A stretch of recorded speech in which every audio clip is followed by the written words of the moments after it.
I mean, I don't know what the stats are anymore. It used to be 1 in 2 people got divorced. I think it's higher than that now. I'm sure. And I hear so many stories, whether you're married or in a partnership or dating, of, and I hear it usually because I have more female friends than male friends, but I think it works both ways. There's a lot of betrayal in relationships. There's a lot of cheating in relationships. Absolutely, yeah. We don't seem to really operate very much anymore as a monogamous society, Absolutely. What does that do to you when you are the kind of betrayal you feel when you're cheated on? What does that do? Well, I think it's like no other type of betrayal that we feel. Being betrayed by a business partner is very different than the person you're going to be with for the rest of your life. And it also depends. Is this your first marriage? Were you young? Were you older? Have you been cheated on before? But I think ultimately that's when you feel like I'm not good enough, right? I can't even be loved in the right way by this person who said they were going to love me forever, right? And we make these vows that really at the end of the day, did we really mean them? Or are we with the right people in the first place? We put a lot of stock in the word love as opposed to I really like this person as a human being. And that's one thing that I'm trying to really learn, that the word love doesn't, just because I love you doesn't mean I like you. Oh, no. Right? I've been in love with people I absolutely did not like as a human being. And how is that possible? But it is, right? So I think when we get to that, if you don't like each other, as in really like we could be friends and no matter what happens, we would still be friends, that person is going to leave you. Because not that they have to, but they fell in love with an idea of you, right? And so over time, that idea changes. And so then they have to find somebody else to validate them, right or wrong.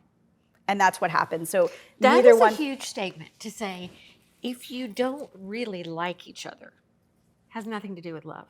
It doesn't. If you're not in a relationship where you truly like each other.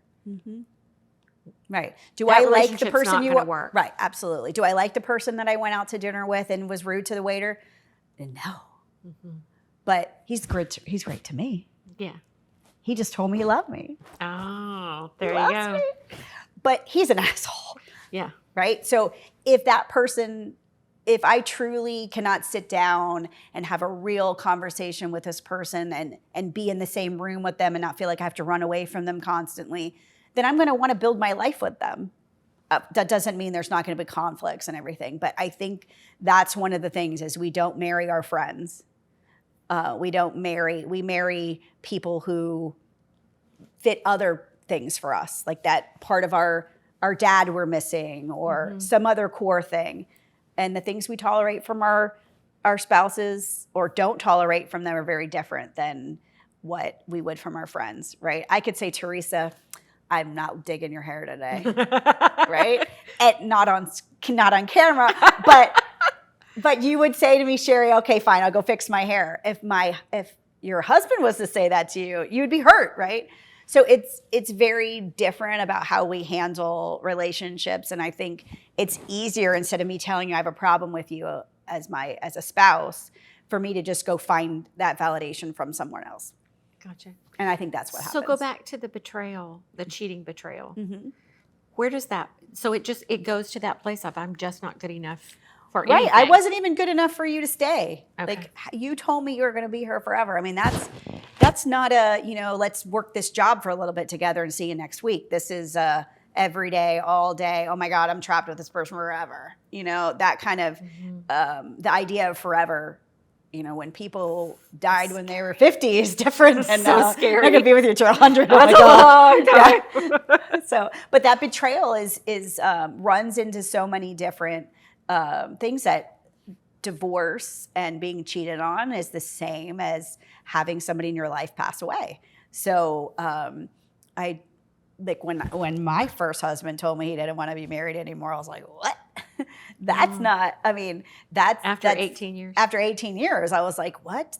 No, we don't do that. My dad told me we don't get divorced. Nobody gets divorced in this family. I'm like the first person in our family to get divorced. I'm like, thanks, I get that distinction. So thanks so much, right? And so that shame, that betrayal, that how dare you, you promised my dad we weren't going to ever get divorced, right? And then so nonchalantly, oh, okay, I'm just going to get divorced.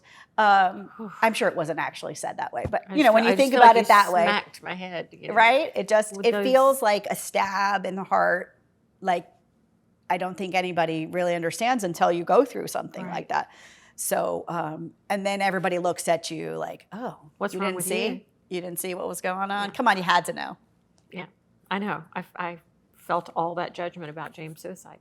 How could you not have known? How could you not know? Why didn't you do something to fix it? Are you kidding? You didn't know he was going through this? And a few people who were unkind enough to actually say it. Right? I mean, again, words, right? Words matter. So and powerful.